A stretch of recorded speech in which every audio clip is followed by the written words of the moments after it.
Hi everyone, this is the second half of the lecture. I apologize about that. The program I am using is cutting me off after a certain time limit on the video. So this is Arguable Claims Part 2.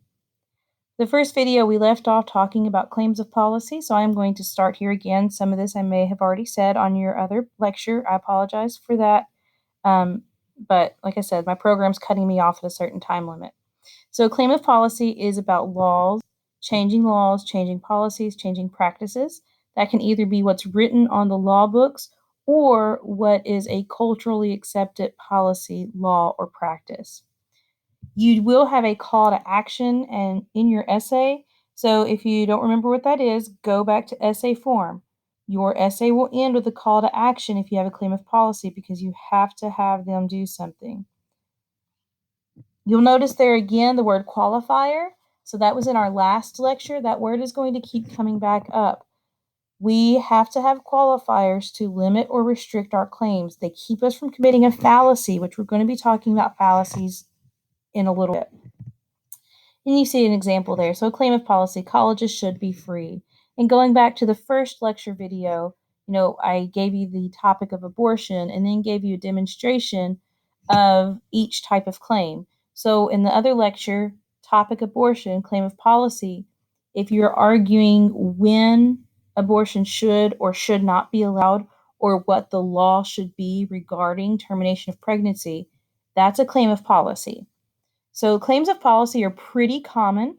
Remember that because your arguments have to be a problem with no working solution, in any of our forms, a solution is proposed. So in Aristotelian form, that comes after the counter argument.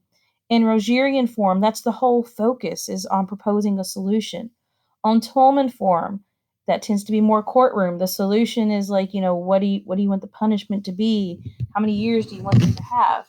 In our research paper, you're still going to have a solution element. It's just going to look different based on what type of claim you have and what form you're using.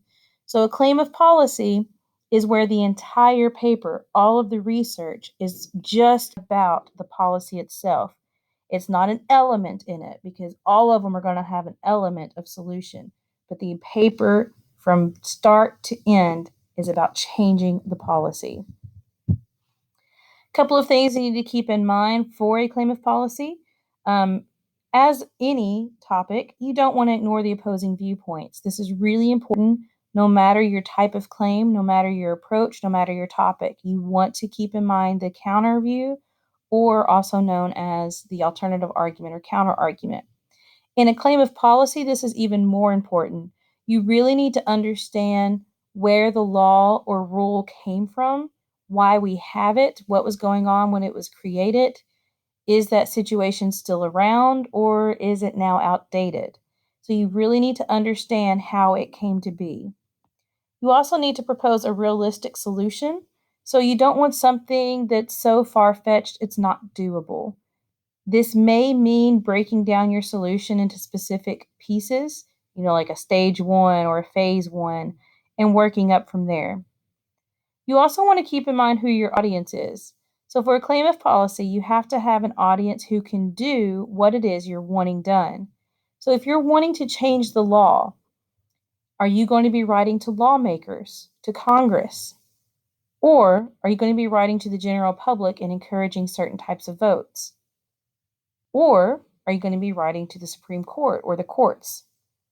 Your audiences will vary based on what you want done and how you want it done.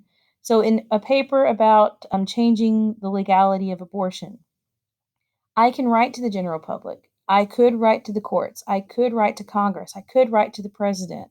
I could write to lobbyists. I could write in the general newspaper. I could write to clinics, women's clinics. Okay, and all of them would have the same goal, whatever my goal would be regarding abortion.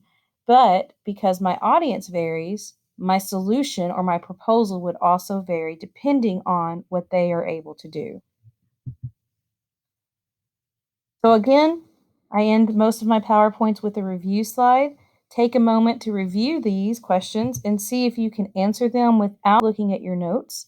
The more often you can do that, the more you move that information from short-term memory into long-term memory. Long-term memory is where you actually begin to learn the material. Double check your answers with your notes. I will be switching to a different program for the rest of my lectures, so I apologize for having to break this up into two. But if you do have any questions, make sure you reach out to me or email me. You will be having a homework activity dealing with this, so we'll have some practical application to make sure you do understand how these types of claims work. And that concludes the lecture video, part 2, on the different types of claims.